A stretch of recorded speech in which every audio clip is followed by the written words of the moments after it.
আল্লাহ পায়া তো মহান, তোমাকে আমাকে দুটো চোখ দিয়েছে। যদি দুটো চোখ না দিত এই জমিন আসমান কায়নাতকে দেখতে পেতাম না। তোমাকে আমাকে দুটো চোখ যদি না দিত মা বাপকে দেখতে পেতাম না। তোমাকে আমাকে দুটো চোখ যদি না দিত নিজের মাতৃভূমির বসবাসকারী ভাইগুলোকে বোনগুলোকে দেখতে পেতাম না। তোমাকে আমাকে মালিক যদি দুটো চোখ না দিত মহান আল্লাহ পাকের কুদরত গুলো দেখতে পেতাম না। আল্লাহ পাক বড় দয়া করে তোমাকে আমাকে দুটো চোখ দিয়েছে, দিয়ে জমিনে পাঠিয়ে বলেছে, এ আমার বান্দারে, আমার দিয়া চোখ দিয়ে তুই সব দেখবি, কিন্তু যেগুলো দেখতে আমি নিষেধ করছি ওগুলোর দিকে তাকাবি না।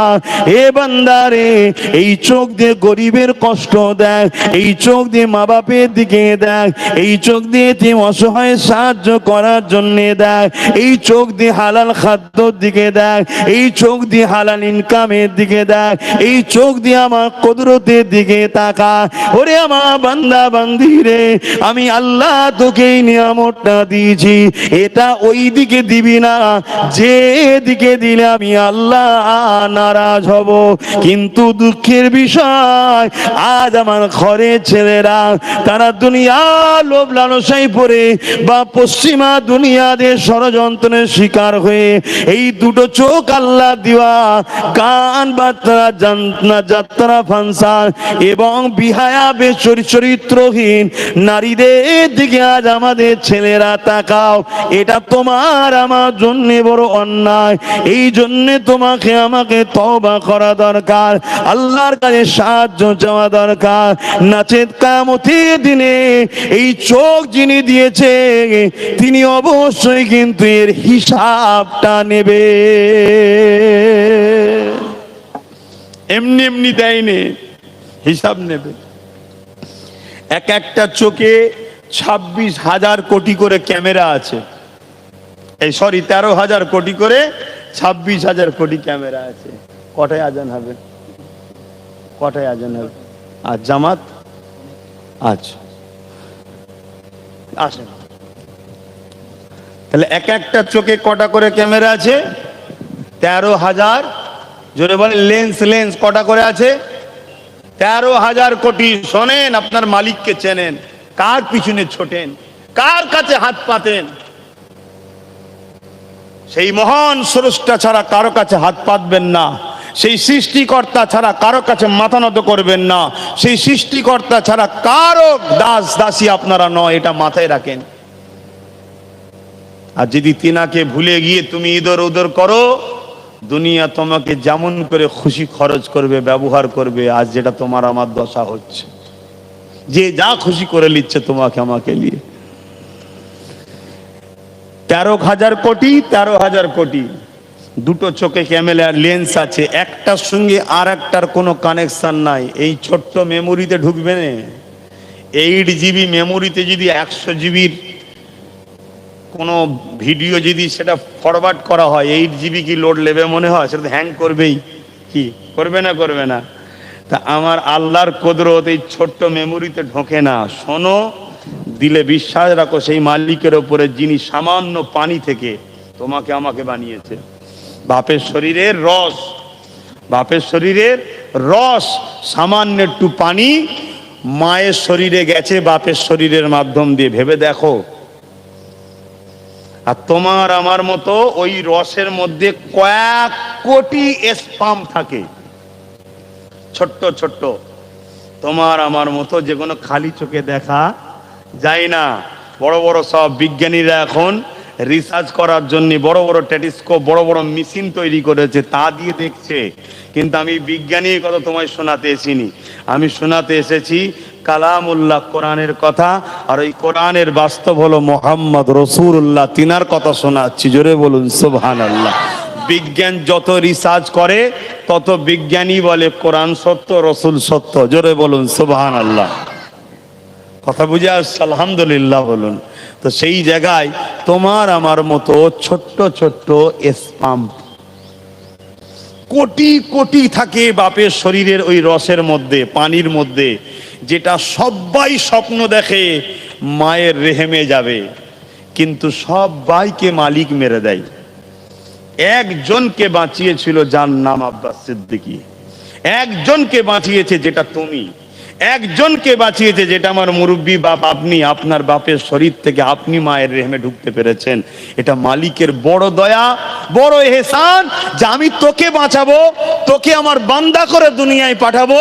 এই জমিনে তুই আমাকে সেজদা করবি, আমার হুকুম মেনে চলবি, এই জমিনকে তুই শান্তিতে রাখবি, এই জমিনে ফিতনা তুই করবি না, এই জমিনে হিংসা ছড়াবি না, এই জমিনে দাঙ্গা করাবি না, এই জমিনে যারা জুলুম করে তাদের সাথ দিবি না।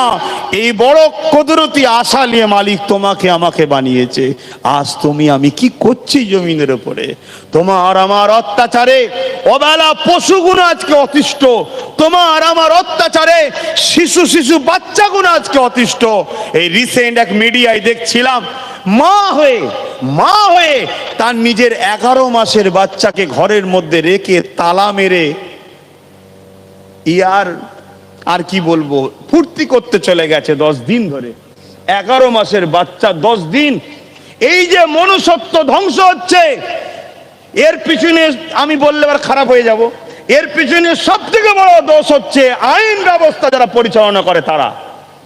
যদি আইন ব্যবস্থা করা হয়, আইন ব্যবস্থা যদি কঠোর হয়, আইন ব্যবস্থা যদি কঠিন হাতে দমন, 2-4টে যদি শয়তানের পিছনে আইনকে কড়াভাবে প্রয়োগ করা হয়, বাকি যার যার অন্তরে, প্রতিটা মানুষের অন্তরে 3টে নফস থাকে, একটা ভালো, একটা খারাপ, আর একটা হচ্ছে খারাপ ভালোর বীজখানে থাকে। একটা ভালো, একটা খারাপ, আর একজন বীজখানে। এ যাকে সাপোর্ট করে সে কামিয়াবি হয়, এ সাপোর্ট করে কাকে, এ দেখে এদের দুজনের লড়াইয়ের মধ্যে কে জিতছে। খারাপ নফস আর ভালো নফস লড়াই হয়, কে জিতছে। চুরি করব, আর একজন বলছে না করিসনি, একটা বলছে কর, আরেকজন বলছে করিসনি, একজন বলছে পেটে খিদে কি করবি কর, আরেকজন বলছে না পরের মাল নিবি কেন, সে মনে দুঃখ করবে। এই দুজনের লড়াইয়ে দেখা যাচ্ছে খারাপ নফস বলছে উসব কথা ছাড়তে একবার কর, তখন এ যে ওকে সাপোর্ট করে, যেই সাপোর্ট করে ওই দিকটা পাল্লা ভারী হয়, অমনি সে চুরি করা সাপোর্ট পায়। কথা বুঝে আসছে? যদি 2-4টেকে ধরে উপযুক্ত শাস্তি দেওয়া হয়, যার যার অন্তরে খারাপ নফস আছে, মানে খারাপের পাল্লা ভারী হচ্ছে, ওই শাস্তির ভয়ে খারাপ নফস আর লড়ালড়ি করবে না, ওখানে চুপ করে বসে থাকবে। কিন্তু বললেই বলবে আব্বাস সিদ্দিকী উনি অন্য সাইডের কথা বলছে। আরে হাকিকত কি অপরাধ ওই বাচ্চাটার, কি অপরাধ?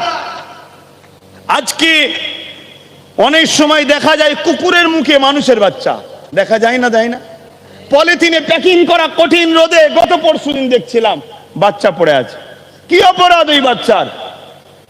তুমি আমি শয়তানি খেয়ালে কিছু আনন্দ ফুর্তির জন্য অবৈধ সম্পর্ক তৈরি করলাম, আর সেই সম্পর্কের জন্য তুমি আমি পাপী। একটা ফসল মালিক দিল তোমার আমার দোষের কারণে, আর সেই বাচ্চাটাকে আজকে এইভাবে মরতে হচ্ছে।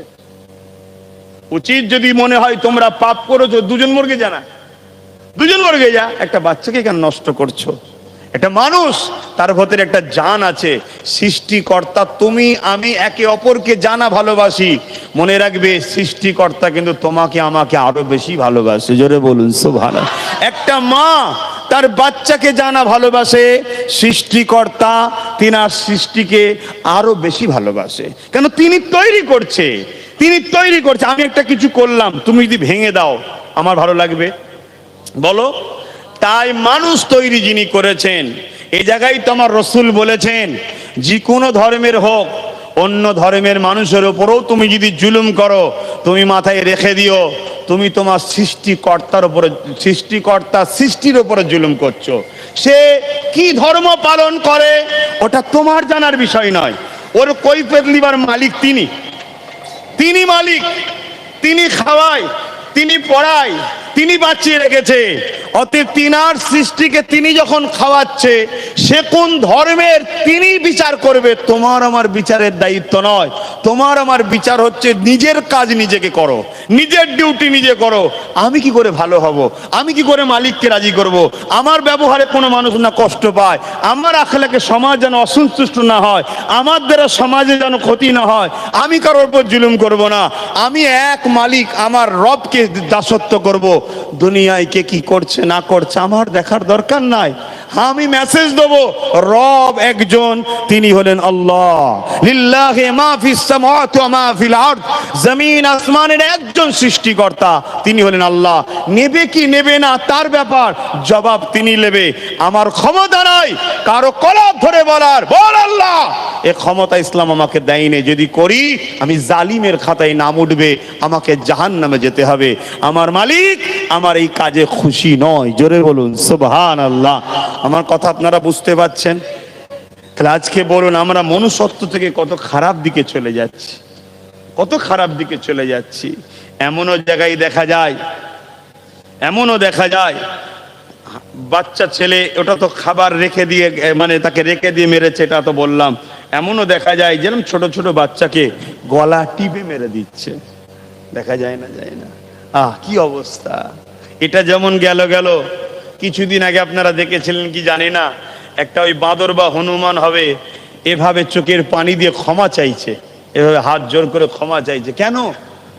মানুষ এত নিকৃষ্ট হয়ে গেছে, ব্যবসার লোভে, বড় লোক হবার লোভে হনুমানগুলোকে পর্যন্ত ধরে জবাই করে কেটে খাবারের সঙ্গে খাইয়ে দিচ্ছে। মানুষ কত খারাপ হয়ে যাচ্ছে দেখছেন। আবার জাহিলিয়াত যুগ আসছে। মনে রাখবেন, যখনই মানুষ পাপের দিকে চলে যায়, যখনই মানুষ খারাপের দিকে চলে যায়, যখনই পৃথিবীর জমিনে অশান্তি দাবানল জ্বলে ওঠে, এই পৃথিবীকে শান্ত করার জন্য, মানুষগুলোকে সঠিক রাস্তা দেখাবার জন্য মহান সৃষ্টিকর্তা যুগে যুগে নবী, রাসূল, পয়গম্বর, পথ মেসেঞ্জার আওতারদের ঘরে পাঠিয়ে থাকে, এবং তিনারা আসমানে থেকে মানুষ দিগকে শিক্ষা দিয়ে থাকেন। ঠিক তেমনি আজ থেকে ১৫০০ বছর আগে পৃথিবীর জমিনটা যখন ধ্বংসের দিকে চলে যায়, মানুষ কোন মানবরূপী পশুতে, ভারত কেন মহান? সারে জাহাঁ সে আচ্ছা হিন্দুস্তান হামারা। কেন সারা জাহানের থেকে হিন্দুস্তান আমাদের আচ্ছা হবে না, ভালো হবে না? শোনেন, হিন্দুস্তান হলো আমাদের বাপের দেশ। জোরে বলুন সুবহানাল্লাহ। আমাদের বাপ বলতে সমস্ত মানুষের প্রথম বাবা যিনি, কে? যে হযরতে আদম আলাইহিস সালাম, তিনি এই ভারতে জান্নাত থেকে প্রথম যে মানুষটাকে পৃথিবীতে পাঠানো হয়েছিল, সেই মানুষটা ভারতে এসেছিলেন। আমাদের বাপ পৃথিবীর সমস্ত মানুষের বাপ। এই সূত্রে হিন্দু, দলিত, আদিবাসী, সাঁওতাল, বাগদি, খ্রিস্টান, মতুয়া, আমরা সবাই কিন্তু ভাই ভাই। এই সূত্রে কথা মাথায় ঢুকছে? কেন? আমাদের প্রথম সমাজ শুরু হয়েছে একজন পুরুষ থেকে, একজন নারী থেকে। সৃষ্টিকর্তা প্রথমে একটা পুরুষ বানায় আর একটা নারী বানায়, তাদের দুজনের মাধ্যম দিয়ে মানুষ তৈরি করেছে। এই সিস্টেম আজও চলে যাচ্ছে। কথা বুঝে আসছে? সেই প্রথম বাবা আব্বু, তিনি এসেছেন ভারতে, আমার মহান ভারতে। এটা হলো তিনার প্রথম কদম পড়েছে, এবং ডাইরেক্ট জান্নাতের সঙ্গে ভারতের রিলেশন। জোরে বলুন সুবহানাল্লাহ। আজকে সেই দেশের দিকে তো আমাদের কোনো খেয়ালই নাই। আমাদের খেয়াল শুধু পেটের দিকে। হারাম হোক আর হালাল হোক দেখা নেই, যাই হোক লিয়াই খেয়েলি, লিয়াই খেয়েলি। একটু দেশের দিকে খেয়াল করো কি হচ্ছে দেখো। তো যাক, আমি অধিকার বেশি বলবো না, আবার অসুবিধা হতে পারে অনেকের। আমি জানি আমার ধর্মে অসুবিধা নেই, এখন মানুষের তো অসুবিধা হচ্ছে, বিশেষ করে আমার কমের অসুবিধা হচ্ছে। অন্য কোনো ধর্মের লোকের অসুবিধা হয় না আমার বক্তব্যই, যত সমস্যা আমার কমের। আর আমি আজ এটাও বলে যাই, ইতিহাস যদি পড়া না থাকে পড়ো, যুগে যুগে আমার কমের সবচেয়ে বড় ক্ষতি করেছে একদল মুনাফিক মুসলমানরা। যুগে যুগে দাড়ি দেখিয়ে, টুপি দেখিয়ে, জুব্বা দেখিয়ে, হুজুর সেজে, মৌলানা সেজে, বিভিন্ন কিছু দরদি সেজে একদল মুনাফিকরাই আমাদের সব থেকে বড় ক্ষতি করেছে। আজকেও কিন্তু আমরা ক্ষতির দিকে যাচ্ছি। আমার তো মনে হয় ডেট দেবো, থাক, খুব কাছে। আল্লাহ যদি বেঁচিয়ে রাখে আর কিছুদিন, আমিও দেখতে পাবো, তোমরাও দেখতে পাবে। মিলিয়ে দেখে লিও। আর এর পিছনেও দেখবে একদল মুনাফিক মুসলমানের হাত আছে, দেখে লিও আমার কথা মিলিয়ে। এজন্য রসুল সতর্ক করেছে কি, তোমরা যারা আমাকে মানো, তোমরা আম মানুষ চিন্তা করতে পারো, তাই কোরাইশের নেতৃত্ব মানবে। কার? কোরাইশের। আমার বাপ কোরাইশ, আমার দাদু কোরাইশ, আমার পদদাদা কোরাইশ তোমাদের বুকে শুয়ে আছে। মেদিনীপুরের মানুষ বুক চিরে যাকে এখনো রেখে দিয়েছে হাজী মোস্তফা মাদানী হুজুর ও কোরাইশ। জোরে বলুন সুবহানাল্লাহ। এখন অনেক বাপ বেরিয়ে পড়েছে, এখান সেখান থেকে সব বেরিয়ে পড়েছে, বেরিয়ে হই হই করতেছে। বাপ রে বাপ, ঠেলা সামলানো মুশকিল। আর আমার ঘরের ছেলে বুঝে উঠতে পারে না। আর আমরা এমন হয়ে গেছি, এক প্লেট বিরিয়ানিতেই বিক্রি হয়ে যাচ্ছি, এক কাপ চা দিলে ঠিক বলেছে, আবার ওর পরে যেটা পান দিয়ে দেয়, ব্যাস, তাহলে তো আরো যথেষ্ট হয়ে গেল। তো যাক, আমি যে কথা বলছিলাম, কি কথা বলতে গিয়ে চলে এলাম, ভারত আমাদের মহান ভারত। কেন? এটা পৃথিবীর প্রথম মানুষ যিনি সমস্ত মানুষ, আমেরিকান হোক, খ্রিস্টান হোক, ইহুদি হোক, মুসলিম হোক, হিন্দু হোক, আদিবাসী হোক, এসটি হোক, ওবিসি হোক, সবার প্রথম বাবা যিনি। আরে গুগলকেও প্রশ্ন করো না, প্রথম মানুষকে পৃথিবীর, গুগলও বলছে আদম। কথা বুঝে আসছে? প্রত্যেকটা ধর্মের ধর্মগ্রন্থ তোলো, মুসলমান যেমন আমরা কোরআন, খ্রিস্টানদের বাইবেল, কথা বুঝে আসছে, আমার হিন্দু ভাইদের বেদ, সব গ্রন্থ তো আছে প্রথম মানুষ আদম। কথা বুঝে আসছে? তিনি এই ভারতবর্ষে, আমাদের ভারতবর্ষ, আমাদের মাতৃভূমি এটা। তাহলে আমার রাসূলুল্লাহর মাতৃভূমি কোনটা? মক্কা, যেখানে আম্মা এসেছিলেন। জোরে বলুন সুবহানাল্লাহ। ওটা মায়ের দেশ, এটা বাপের দেশ। কথা বুঝে আসছে? যাক, ওদিকে যেতে গেলে আবার অনেক সময় লেগে যাবে, নামাজের ব্যাপার আছে। আমি যে কথা বলছিলাম, তা আমার রাসূল পাক সাল্লাল্লাহু আলাইহি সাল্লাম আস্তে আস্তে বড় হলেন। 40 বছর যখন বড় হলেন, বড় হয়ে রাসূল পাক সাল্লাল্লাহু আলাইহি সাল্লাম দাওয়াত দিলেন মানুষকে। সর্বপ্রথম যে কথা বলেছিলেন সেটা হলো লা ইলাহা ইল্লাল্লাহ আনা মুহাম্মদ রাসূলুল্লাহ। এই আমার প্রতিবেশী, প্রথম প্রতিবেশীকে দাওয়াত দিয়েছে। মালিক একজন, তিনি আল্লাহ, আর আমাকে তিনি পাঠিয়েছেন মুহাম্মদ, আমার নাম, রসুল করে। জোরে বলুন সুবহানাল্লাহ। রসুল মামানা, পথ প্রদর্শক, গাইডম্যান, প্রফেট, আওতার, তোমাদেরকে রাস্তা দেখাবার জন্য। দ্বিতীয় কথা রসুল কি বলেছিলেন? দ্বিতীয় কথা রসুল বলেছিলেন, নারীগুণের উপরে জুলুম বন্ধ করো। জোরে বলুন সুবহানাল্লাহ। আমরা সে জায়গায় আছি? আর বলুন, বলুন, আপনি তো আমার নবীকে মানেন, বলেন, আমরা কি সে জায়গায় আছি? আমাদের দ্বারা তো নারীদের উপরে জুলুম হয়ে যাচ্ছে, ডাইরেক্ট না হলে ইনডাইরেক্ট হচ্ছে না, হয়নি? আমি ডাইরেক্ট না করলেও যারা জুলুম করে তাদেরকে তো সাপোর্ট করে বেড়াচ্ছি। আজ এই সমাজ, লক্ষ লক্ষ বোন তার ঘর ভেঙে যাচ্ছে, কেন? 10,000 টাকা বাকি ছিল তাই। ভুল বলছি? লক্ষ লক্ষ মেয়ের ঘর ভেঙে যাচ্ছে, কারণটা কি? 10,000 টাকা মাত্র বাকি আছে, গরিব বাপটা দিতে পারেনি, এর জন্য ঘরটা ভেঙে গেছে। এটা কি নারীর ওপরে জুলুম নয়? অতএব এই সমাজে পণকে ব্যান্ড করে দিবার নাম হলো ইসলাম। জোরে বলুন সুবহানাল্লাহ। আর আমি যখন এই পণকে ব্যান্ড করার কথা বলি, তখন আমার সমাজের, আমার মুসলিম ঘরের একদল ছেলে বলে, আব্বাস সিদ্দিকীকে নিয়ে আসবে না, বাকি অন্য হুজুর নিয়ে আসো। কেন? কেন? এই ব্যান্ড করতে গেলে একটা চেয়ার লাগে, ওই চেয়ারটাই যে বসে আছে সে তো গরিব দরদি নয়, ওই চেয়ারটাই গরিব দরদিকে বসাতে হবে, যে সংগ্রাম আব্বাস সিদ্দিকী করছে। তাই কথা মাথায় ঢুকছে না? ঢোকে নে? এজন্যে জ্বালা, এজন্যেই জ্বালা। কিন্তু পণ ব্যান্ড হওয়া দরকার আছে না? নাই? যারা বিয়ে করুনি, তুমি ভাবছো 8টা লিয়ার পরে ব্যান্ড করলে ভালো হয়, তাই না? আচ্ছা বলো তো, যদি তোমাকে যদি মালিক কন্যা সন্তান দেয়, আমি আল্লাহর সৃষ্টির কোনো খুঁত ধরছি না, সৃষ্টিকর্তা সব সৃষ্টি নিখুঁত, সব সৃষ্টি নিখুঁত। তোমার আমার মনে পাপ, তাই সৃষ্টিকর্তার সৃষ্টিকে কালো দেখো, ফর্সা দেখো, টেরা দেখো, বেঁকা দেখো, কিন্তু তিনার সৃষ্টি সবটাই ভালো। ঠিক না বে? ঠিক গো। তারপরেও বুঝাবার জন্য বলছি, তুলনামূলক বাজার যেটা এখন বলে কালো, ফর্সা, টেরা, বেঁকা, একটু বলে না বাজার, ধরো মালিক তোমাকে বাজারের কথায় কালো দেখে একটু টেরা বেঁকা দুটোতে দিল, ওটাকে পার করতে হবে না? হবে না? তুমি আজ কাউকে কাঁদিয়ে নিয়ে এলে, সেদিন কি হবে? এই সিস্টেমে যদি না থাকে, তুমি তো বিয়ে করছো একটা জীবন সাথীর জন্য, যে তোমার সুখে দুঃখের সাথী হবে, যে তোমার মনের শান্তি হবে, যে তোমার সমস্ত কষ্টের সাথী হবে, সব থেকে তোমার আপনজন হবে, তোমার চোখের পানি মুছাবার জন্য যে দুপাট্টা দিয়ে মুছবে, যে তোমার বুকের ভেতরের যন্ত্রণার কথা কাউকে বললে অসুবিধা আছে, যার কাছে তুমি বলতে পারবে, একজন জীবন সাথী তোমাকে মালিক দিচ্ছে। এটা তো মালিকের বানানো।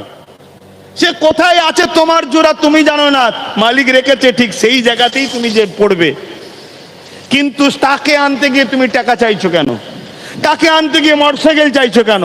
তাকে আনতে গিয়ে গাড়ি চাইছো কেন? তুমি তো বলবে যে আমার সাথীটাকে দাও।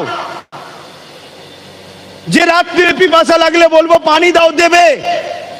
বাইরে থেকে খেটে খুঁটে যাবার পরে সে আমাকে হাওয়া করবে বা পাখা সুইচ টিপে দেবে, বা আমার জন্য পানি নিয়ে দাঁড়িয়ে থাকবে, বা আমার জন্য খাবার বেড়ে এনে দেবে, আমার জন্য খাবার রেডি করে রাখবে, এসে ভালোবাসাতে করে রাখবে আমার জন্যে। এর জন্যই তো তুমি এনেছো তাকে। কিন্তু আজ সিস্টেম এমন হয়ে গেছে, টাকা ছাড়া বিয়ে নাই, টাকা ছাড়া বিয়ে নাই। হাবাও কথা বলতে পারে না, সেও ইশারায় দেখাচ্ছে, মানে কথা বলতে পারছে না, হাবা তাও দেখাচ্ছে। মোটরসাইকেল লাগে, মোটরসাইকেল। কি সমাজে হয় না? হয় না? আমার কথা কি খারাপ লাগছে? বাদ দেবো কেন? এতে বাড়ি বাড়ি ভরে গেছে। শুনে রেখে দাও, 1 টাকা যদি কেউ জুলুম করে লাও, ওটা হারাম। আর ওই 1 টাকায় তুমি ব্যবসায় লাগিয়ে বাড়াতে বাড়াতে বাড়াতে যদি 100 কোটি একদিন হওয়া, 100 কোটি আরাম। কেন? 1 টাকার বাচ্চা এটা। কিছু বুঝতে পারছি? আজ হয়তো তুমি গরিব, কাল তুমি বড় লোক হবেন, এর তুমি কি করে জানলে? বলো বলো বলো। আজ যাকে রিলায়েন্স দেখছো, কালকে সে বড় লোক ছিল নাকি? আজ যাকে ধীরুভাই আম্বানি দেখছো, সে কালকে ছিল নাকি? আজ যাকে কি বলে টাটা দেখছো, কাল তার পূর্বপুরুষ যেদিন শুরু করেছিল সে তো একদিন গরিবই ছিল। কাল তুমি বড় লোক হবেন এর কি মানে আছে? কিন্তু গরিবকে লুটে যদি সেই পয়সায় তুমি বড় লোক হও, কাল তুমি বড় লোক হওয়ার পরে হজ করার শখ গেছে, তুমি কোন পয়সায় হজ করবে? আর ওই পয়সায় তুমি হজ করে হয়তো দুনিয়ার লোকের কাছে বলবে, হাজি সাহেব তোমাকে দেখলে লোক সালাম দেবে, আসসালামু আলাইকুম, হাজি সাহেব ভালো আছে, এই হাজি সাহেব এসছে বসতে দে, হাজি সাহেব চেয়ার দে। কিন্তু তোমার পয়সাটা কি পৃথিবীর কেউ না জানুক, আল্লাহ জানেন না? জানে না? বলো দেখিন, কিয়ামতের দিনে এই হাজি জান্নাত যাবে? এবার এইরকম যদি হজ হয়, আমার দাওয়াত এই সমাজে কেন? এই সংখ্যা তো বেশি, এই সংখ্যা তো বেশি। আর এই সংখ্যায় ফতোয়া দেয়, এই সংখ্যায় ফতোয়া দেয় যে আব্বাস সিদ্দিকীর মাহফিলে শত সব ইয়ং ছেলে প্যান্ট শার্ট পরা, গুটকা খায়, টুপি নেই, এইগুলো ওর মাহফিলে বেশি। ও ধর্ম কি বোঝে? কথাটা ঠিকই বলেছেন, আমি ধর্ম বেশি বুঝি না। তবে মনে রাখবেন, যার মাথায় টুপি আছে তাকে তো গিয়ে লাভ নেই, সে তো টুপি পরে আছে। যার কাছে প্যান্ট শার্ট পরে আছে, যার কাছে পায়জামা পাঞ্জাবি আছে, তার কাছে সময় দেওয়ার দরকার নেই, ও তো আছে। আমি এগুলোকেই চাই, এগুলোকে টুপি পরাতে হবে, এগুলোকে পায়জামা পাঞ্জাবি পরাতে হবে, এগুলোকে ইনশাআল্লাহ একদিন নবীর প্রেমিক বানাতে হবে। জোরে বলুন সুবহানাল্লাহ, আরো জোরে বলুন সুবহানাল্লাহ।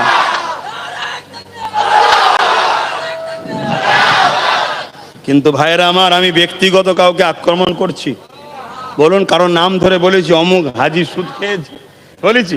এটা হাকিকাতটা বলছি, যেটা ঘটছে। এই সমাজে ভাই মারা গেছে, ভাইয়ের একটা ছোট্ট ছেলে আছে আর ভাবি আছে। ভাইয়ের হয়তো নামে রোডের ধারে একটা ভালো জায়গা ছিল, খেয়াল করে কানপাপুর সমাজে অনেক পাবেন, ওই জায়গা চাচা দখল করেছে, এতিমের জায়গা দখল করে নিয়ে অনেক টাকা সম্পদ হয়েছে, বিক্রি করে 2 টাকায় হজ করেছে, আর করেছে গাড়ি বিক্রি করেছে। এরকমও সমাজে হাজি আছে না নাই? তাহলে বলো, এই হাজি যদি সমাজের তোমাদের নেতা হয়, লিডার হয়, এ মনে হয় যে নিজের ভাইয়ের বাচ্চাকে ঠকাইছে, তোমাদেরকে ঠকাবে না? এরকম সমাজে আছে না নাই? আর বলবো না থাকবে না? থাক, কষ্ট হবে, কষ্ট হবে। দরুদ শরীফ আল্লাহুম্মা সাল্লি আলা।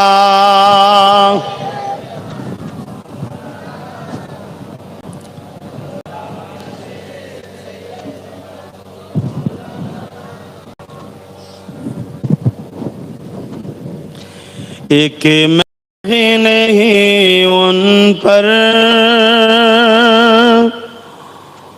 कुर्बान जमाना है,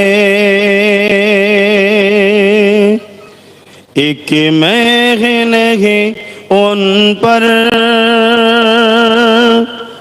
कुर्बान जमाना है, एक मैं नहीं उन पर कुर्बान जमाना है, कि मैं नहीं उन पर कुर्बान जमाना है, जो रब्बे दो आलम का, जो रब्बे दो आलम का महबूब गाना है, एक मैं नहीं उन पर कुर्बान जमाना है।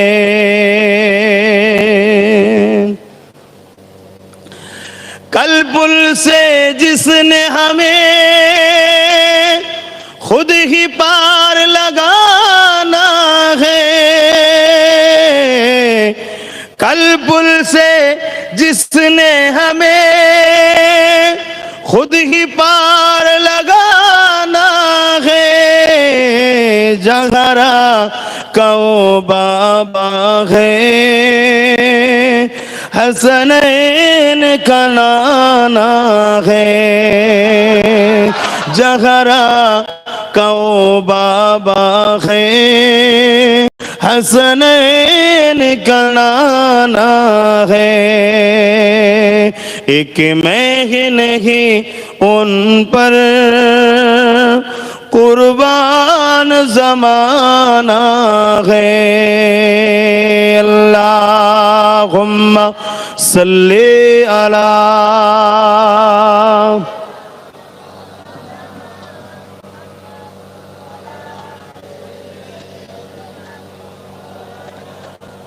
আমার বাপজানেরা ভাইরা মনে রাখবেন, হক্কুল্লাহ আর হক্কুন নাস। হক্কুল্লাহ আল্লাহর হক, অর্থাৎ নামাজ, রোজা, হজ, এর মধ্যে যদিও কিছু ভুল ভ্রান্তি হয়ে যায়, আল্লাহ বড় দয়ালু, তিনি বলেছেন আমি মাফ করে দেবো। জোরে বলুন সুবহানাল্লাহ। আর হক্কুন নাস, মানুষের হক, মা বাপের হক, স্ত্রীর হক, ছেলের হক, পাড়া প্রতিবেশীর হক, আবার মানুষে মানুষে হক, মনুষ্যত্ব যাকে বলা হয়, এও একটা হক আছে। চোখের সামনে দেখছো তোমার পাশের বাড়ি একজন অমুসলিম ভাই ক্ষুধার্ত, খেতে পাচ্ছে না, একটা হক আছে না নাই? তোমাকে মালিক দিয়েছে, ও অমুসলিম বলে ঘৃণা করলে হবে না, ও মানুষ, ও হবে খাবারের নাম ইসলাম। জোরে বলুন সুবহানাল্লাহ। যদি এই হকে তোমার ভুল হয়ে যায়, কিয়ামতের দিন কিন্তু ওই ব্যক্তি যতক্ষণ না মাফ করবে, আল্লাহ তোমায় মাফ করবে না। কারো নিয়ে নেওয়া, কারো মেরে লিওয়া, কারো কেড়ে লিওয়া, সে যদি মাফ না করে আল্লাহ মাফ করবে না। এগুলো মাথায় রাখো। আল্লাহ নবী পৃথিবী জমিনে এসে বললেন, বাবারা নারীদেরকে জেন্দ পুঁতে দিও না বাবা, নারীদেরকে বাঁচার অধিকার দাও বাবা। এ যুবকেরা, তরুণেরা, বাপেরা, মানুষরা বলতে লাগলো, এ মোহাম্মদ তুমি আমাদের কাছে বড় হয়েছো, ছোটবেলা থেকে তোমাকে খুব ভদ্র দেখেছি, খুব সভ্য দেখেছি, কখনো ফিতনায় জড়াও না, কখনো নোংরা কথা বলো না, কখনো ফালতু কথা বলো না, কোনো সারাবি মজলিসে বসো না, কোনো খারাপ জায়গাতে তুমি উঠা বসা করো না। মুহাম্মদ তোমার মতো মানুষ হতে পারে না, তবে তুমি নারীদের পক্ষে যে আওয়াজ তুলেছো, এটাকে আমরা মেনে নিতে পারলাম না। আল্লাহ নবী তাদেরকে বলে, কেন নারীরা কি অপরাধ করেছে, তাদেরকে কেন জ্যান্ত মেরে দিচ্ছ? যিনি পুত্র সন্তান দেয়, সেই মালিকই তো নারী সন্তান দেয়। এই দুনিয়া জমিনে কোনো একটা ঘরের পুত্র সন্তানের সঙ্গে তোমার ঘরের কন্যা সন্তানের নেকাহ হবে, তাদের দুজনের মিলনের মাধ্যমে আবার তোমাদের মতো মানুষ তৈরি হবে। এটাই তো প্রভুর ইচ্ছা, এটাই তো স্রষ্টা মালিকের ইচ্ছা। কেন কন্যাগুলোকে মেরে দিচ্ছ তোমরা? ওই সময় তারা বলেছিল, হে মুহাম্মদ, নারীরা হলো অশুভ, নারীরা কল্যাণ নিয়ে আসতে পারে না, নারীর বাবাদের মাথা হ্যাট হয়ে থাকে। আজকেও আমরা দেখেছি কোনো বিয়ে বাড়িতে গেলে কন্যার বাবার মাথাটা হ্যাট হয়ে থাকে, পুত্রের বাবার বুকটা ফুলে থাকে। এটা সমাজ বিরোধী কাজ, এটা সমাজের মানুষের তৈরি করেছে। ইসলাম এখানে নারীর বাপ হওয়ার জন্য তার মাথা হ্যাট হয়ে থাকবে তা নয়। উপরন্তু আমায় যদি জিজ্ঞাসা করো, আমি বলবো নারী এত মর্যাদার জিনিস, হুজুর নারীর বাবারই বুক ফুলিয়ে রাখা দরকার। তুমি যদি আমায় বলো, আমি বলবো। কিন্তু আজকে সমাজের সিস্টেম এমন হয়ে গেছে, নারীর বাবার মাথা হ্যাট হয়ে থাকে না, থাকে না। সেই সময়ে এরকম অন্ধকার ছিল, এর থেকে আরো মারাত্মক ছিল। আমরা ওই মারাত্মকের দিকে যাচ্ছি, অলরেডি শুরু হয়ে গেছে। এই মারাত্মকটা যখন চরম শিখরে পৌঁছে যাবে, তখন পৃথিবী ধ্বংস হবে। কেন? আর নবী আসবে না, আর প্রফেট, আর মেসেঞ্জার, আর আওতার, আর রসুল আসবে না। শুনছো যুবকরা? তাহলে এই পৃথিবীকে নিজের হাতে যদি ধ্বংস করতে চাও, নিজেদের ভবিষ্যৎ, নিজেদের ধ্বংস যদি নিজেরা ডেকে আনতে চাও, তাহলে চালাও, আরো পাপ করো, তাহলে হু হু করে আযাব আসবে। কথা বুঝে আসছে? এরকম বড় বড় পানির সাথে পড়বে, বুঝতে পারছেন কি? হ্যাঁ, এখানে পড়বে, ওইখান দিয়ে বেরিয়ে যাবে, বুঝতে পারছো? হ্যাঁ, হাসির কিছু নাই, বাস্তব বাস্তব। তুমি বাড়ি করে রেখেছো, ভাবছো ঢালাইয়ের তলায় ঢুকবে, এত বড় একটা পড়বে, ঢালাই ভেঙে তোর মাথায় পড়বে। পারবে? বলো। দুবাই, দুবাই পৃথিবীর শ্রেষ্ঠ ধনী দেশ, শুনুনি কি হলো কিছুদিন আগে? একতলা পর্যন্ত পানি, এত ঝড় তুফান, এক একটা গাড়ির দামে 100 কোটি 150 কোটি। একটা গাড়ির দাম রে, জীবনে সারা জীবন হয়তো আব্বাস সিদ্দিকী স্বপ্নও কোনোদিন দেখবে কি জানিনি যে 100 কোটি টাকা ঘাঁটছি আমি। এরকম কোনোদিন স্বপ্ন দেখবো কি ঠিক নেই। এত টাকা, 100 কোটি চারটিখানি ব্যাপার নাকি? হ্যাঁ, তাদের একটা গাড়ির দাম 100 কোটি, আর এরকম হয়তো 2-10টা বাড়িতে আছে। এত ধনী তারা সবাই।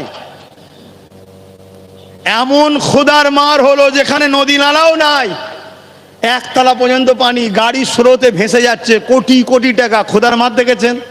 অথচ যদি 100-200-1000 কোটি যদি প্যালেস্তাইনকে দিত, এই মারটা হতো না মনে হয়। এটা খোদার মার। প্যালেস্তাইনবাসী বাচ্চাদের বদদুয়া। মুসলিম দেশগুলোর উপরে গজব হচ্ছে, দেখেন আরব ডুবছে, আবার আরব ডুবছে। আপনি কি অখুশি নাকি? না, আমি অখুশি নই। আমার আল্লাহর ফয়সালা কখনো ভুল হতে পারে না। এটা আমাদের কর্মের ফল, আমাদের কর্মের ফল। ডুবছে, ফ্রান্স ডুবছে, ব্রাজিল ডুবছে। আপনি ভাববেন ডুবছে ডুবুক, আমি ডুববই না, আমার ওপরে খোদার মার আসছে। দাঁড়াও দেখো, কেন আমার নবী বলে গেছে, হযরতে ইউসুফ আলাইহিস সালামের সময় যে খরা দেখা দিয়েছিল, আমার উম্মত দুনিয়ার শেষের একটা বড় আলামত, কিয়ামতের খরা আসবে। পৃথিবীর যদি 70% ডুবেই যায়, তাহলে চাষ কি করে হবে? তুমি যদি বলো আমার দেশে তো প্রচুর চাষ হয়, তোমার দেশে যা চাষ হয়, তোমার দেশের মানুষ যদি খায় 1 বছরে যাবে না। কথা মাথায় ঢুকছে? সবাই যদি খেতে শুরু করে, কথা কিছু মাথায় ঢুকছে না? ঢোকে না। একটা দেশ আর একটা দেশে রপ্তানি হয়, এটা ওই দেশে বেশি হয়, এ দেশে এটা বেশি হয়। কথা বুঝে আসছে? তবে হ্যাঁ, আমার দেশ কাঁচামালে বিখ্যাত। বলুন সুবহানাল্লাহ, বলুন আলহামদুলিল্লাহ। আল্লাহ আমাদের কেমন একটা দেশে পাঠিয়েছে। আল্লাহ নবীও এই ভবিষ্যৎবাণী করেছে, ওই বিপদের সময় যারা শহর ছেড়ে গ্রামের দিকে থাকবে, তাদের বাঁচা তুলনামূলক সহজ হবে। কেন? গ্রামে কিছু না পাওয়া যাক, ওই কচু বন, ঘাস পালা, খাবারের প্রচুর জিনিস আছে। আগে মুরব্বীরা সব জানে, এখন তো আমরা স্ট্যান্ডার্ড হয়ে গেছে। আমরা গোশ মাছ ছাড়া ভাত খাই না, আমরা স্ট্যান্ডার্ড। কিন্তু গোশ মাছ যে আমাদের কি ক্ষতি করেছে আমরা বুঝতে পারিনি। আমরা যদি এই শাকপালার উপরে থাকতাম, তাহলে আমরা মনে হয় আরো ভালো থাকতাম। হসপিটাল এত তৈরি হতো না, আর আমাদের বাড়িগুলো সব এক একটা ওষুধের কি বলে ওই ফার্মেসি, কি এক একটা বাড়ি এক একটা ওষুধের ফার্মেসি না? এরকম হতো না, আমাদের ওই গোস মাছি ওষুধের ফার্মেসি করে দিয়েছে।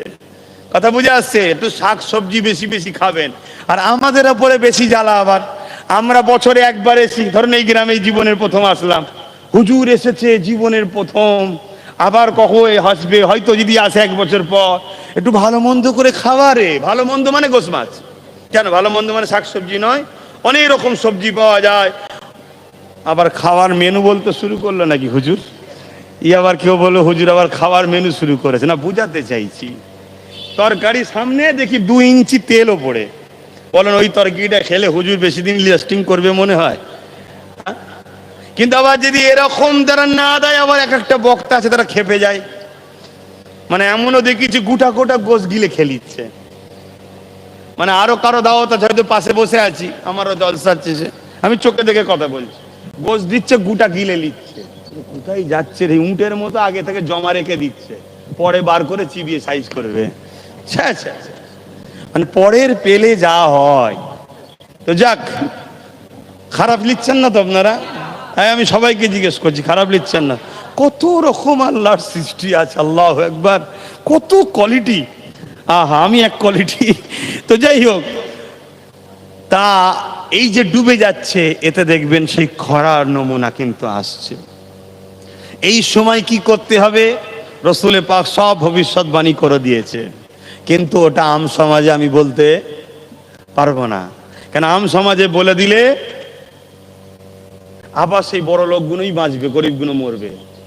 এই ফাঁসাতে বড় লোকগুলো মরবে, গরিবরা বাঁচুক। কেন? হাকিকাতে এই বিপদের সময় বড় লোকরাই সবচেয়ে বেশি ফাঁসবে। যদি বলেন কেমন করে? ইট তো আর খাওয়া যায় না, গাড়ি তো আর খাওয়া যায় না, খেতে গেলে কি লাগে? ওই শাক সবজি, চাল, আলু, পেঁয়াজি লাগে। ওটা কোথায় হয় ভাই বলুন? ও তো গ্রামগঞ্জে। আর এইগুলো যারা করে তারা কারা? বড় লোক না গরিব? কিন্তু রসুল কিছু ভবিষ্যৎবাণী করে গেছে। ওই ভবিষ্যৎবাণী আমভাবে আমি বলতে চাইছি না, এটা খাস কথা, খাস ভাবে বলবো। কথা বুঝে আসছে? কেন? অনেক লুটেছে বাপ গরিবদের ঘরে যারা, তাদের জন্যই তো আজকে এই পাপ হচ্ছে, এই শাস্তি হচ্ছে। এটা আমার ধারণা বা এটা হাকিকাত। তো যাই হোক, আজকে দুবাইয়ে কি হলো দেখলেন না? সব ডুবে গেল। যদিও বা তারা পানিকে কোনোভাবে কষ্ট করে আর করে শুকালো, দেখছে রাস্তাঘাট কিছু নাই, সব প্লেন বালি বেরিয়ে পড়েছে। মানে মিলিয়ন মিলিয়ন কোটি ডলার টাকা নষ্ট হয়ে গেছে। কথা বুঝে আস? নতুন করে আবার যদিও বা তারা উঠে দাঁড়াবার জন্য প্রচুর টাকা, তাদের প্রচুর টাকা, প্রচুর টাকা। হয়তো ভাবছে কেউ কেউ, তাহলে আমার দেশ দুবাইয়ের থেকে অনেক বড় ধনী, কিন্তু আমার দেশকে জালিমরা দড়ি দিয়ে এমন ভাবে বেঁধে না খেয়ে গরিব বানিয়ে দিয়েছে। আর আমার দেশকে সোনার দেশ বলা হয়। পৃথিবীর 4 ভাগ যদি সম্পদ করা হয়, 1 ভাগ সম্পদ ভারতবর্ষের ছিল, আজও অনেকটা আছে, কিন্তু বারবার লুটা হয়েছে আমার দেশকে। কথা বুঝে আসছে? 200 বছর ইংরেজ লুটেছে। এখন এর চেয়ে বেশি কিছু বলতে গেলে আবার সমস্যা আছে, এখনো লুটা চলছে। বুঝে আসছে? সব লুটেলে পালাচ্ছে, দেশটাকে শেষ করে দিচ্ছে। কথা বুঝে আসছে? তা আমার দেশ কিন্তু গরিব নয়। আমি একটা প্রোগ্রাম দেখেছিলাম, সেই প্রোগ্রামে একজন সিএ, যারা দেশের অর্থনীতি যারা দেখাশোনা করে, ভারতবর্ষের শুধু রেলের ইনকাম, রেল যে চলে না, যে যাচ্ছে, এই রেলের ইনকাম ভারতবর্ষের যা হয়, ওতে ভারতবর্ষের হাফ চলে। শুনছেন? আর 3টে জিনিসের সম্পদের ইনকাম ভারতবর্ষের যা ইনকাম হয়, প্রত্যেকটা ভারতীয় নাগরিকের মাথা পিছু 40 লক্ষ করে টাকা বছরে পাবে। 40 লক্ষ। এই মাইক এলাকার মাইক চালাতে হবে না, বসে বসে কত পাবে বছরে? প্রত্যেকটা ভারতীয়, সে 150 কোটি হোক, 120 কোটি হোক, আর 140 কোটি হোক, এত টাকা। এবার আপনি ভাববেন, আপনি জলসা করতে এসে কথা বলছেন কেন? এর নাম ইসলাম। যদি বলেন কি করে, ওই বলেছিলাম না নবীর মাতৃভূমি কোনটা? মক্কা। নবী মক্কাকে ভালোবেসেছে, নবী যেটা করেছে সেটা আমাদের জন্য করা কি সুন্নাহ। অতএব আমাদেরকে নবী শিখিয়েছে, আমি যেমন আমার মাতৃভূমিকে ভালোবাসছো, আমার মান্যওয়ালারা তোমরা তোমাদের মাতৃভূমিকে ভালোবাসবে। তাই আমার মাতৃভূমি মহান ভারতকে ভালোবাসা আমাদের জন্য পুণ্যের কাজ, নেকির কাজ, এটা একটা ধর্মেরও কাজ। জোরে বলুন সুবহানাল্লাহ। হ্যাঁ, বড় পাওয়ারের সাথে বলছি। পৃথিবীর সব মুফতি মাওলানা পীর সাহেব এক জায়গায় করো, আমার কথাকে কেটে দিক করো। আজ থেকে 7-8 বছর ধরে লোক আমার পিছনে লেগে আছে, আজ পর্যন্ত কোনোদিন কেউ কোনো জায়গায় সামনাসামনি ফতোয়া দিয়ে আমাকে দমাতে পেরেছে দেখেছ? আল্লাহ শুকর করে বলছি, এটা আল্লাহর পক্ষ থেকে হচ্ছে, আমার মুখ দিয়ে আল্লাহ বলিয়ে দিচ্ছে। নিজের দেশকে ভালোবাসো, এটাও একটা নেকির কাজ। তাহলে এই জন্য আমি যাকে সজাগ করছি যে আজকে আমার দেশের গরিব বাড়ছে। গরিব বাড়লে কি বাড়বে? ক্ষুধার্ত বাড়বে। ক্ষুধার্ত বাড়লে কি বাড়বে? চুরি বাড়বে। চুরি বাড়লে কি বাড়বে? খুন বাড়বে। কেন? চুরি করতে গিয়ে ধরা যেই পড়ে যাবে, দেখে ফেলেছে রে, মেরে দে। আর যখনই খুন বাড়বে তখন সমাজ বিরোধী, তাহলে দেশটা তখন কি হবে? তাহলে নিজের মাতৃভূমি ধ্বংস হয়ে যাচ্ছে, আর আমি হুজুর মসজিদে গিয়ে আল্লাহ আল্লাহ আল্লাহ আল্লাহ আল্লাহ, এর নাম ইসলাম নয়। ওখানেও যেমন যে আল্লাহ আল্লাহ করতে হবে, বাইরে বেরিয়ে নিজের মাতৃভূমির জন্য লড়াই করতে হবে। সমাজকে দুর্নীতি মুক্ত করতে হবে, অত্যাচার মুক্ত করতে হবে, নেশা মুক্ত করতে হবে, গরিবের হক দিতে হবে, এতিমকে হাসাতে হবে, বিধবাকে মর্যাদা দিতে হবে, সে যে কোনো ধর্মের হোক, যার পেটে খিদে আছে খাবার দিতে হবে। এর নাম ইসলাম। এই ইসলামের আলোচনা হয়, এই ইসলাম সমাজকে শোনানো হয়। প্রতিটা মসজিদের খুতবায় খুতবায়, প্রতিটা গ্রামের ওয়াজে ওয়াজে, প্রতিটা খানকাতে, প্রতিটা মাদ্রাসায়, মক্তবে এই আলোচনা দরকার আছে আজকের দিনে। না হয় আমার বাচ্চা শুধু ক্ষুধার্ত একা হবে না, সমাজের প্রত্যেকটা গরিব অসহায় দিনকে দিন বাড়ছে। দেখুন না, আজ থেকে যদি 10 বছর আগে এই ভারতবর্ষে 50 কোটি গরিব থাকে, আজকে সেটা 80 কোটি হয়ে গেছে। তুমি খবর নাও, আমি গল্প বলছি না, ডাটা বলছি, ভারত গভর্নমেন্টের ডাটা বলছে, আজকে 80 কোটি গরিব হয়ে গেছে। যে দেশে 80 কোটি গরিব থাকে সে দেশ কখনো পৃথিবীকে ছোঁয়ার স্বপ্ন দেখতে পারে না। অতএব গরিবি দূর করতে হবে। গরিবি দূর করতে গেলে তার জন্য কি করতে হবে? তাহলে আল বদর আলাইনা মিন শানিয়াতিল ওয়াদাই ওয়াজাবা শুকরু আলাইনা মাদাগা লিল্লাহ আইদাই ইয়া নবী সালাম ইয়া রাসূল সালাম ইয়া হাবিব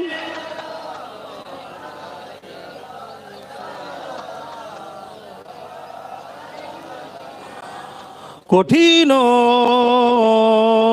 হাসরের দিনে কি আছে মোদে কপালে গুনাহগার উম্মাহ আতো আপনার লইবেন সঙ্গে এ মাহশরে নবী সালাম ইয়া রাসূল সালাম ইয়া হাবিব সালামাতুল্লাহ। সকলে গেছে।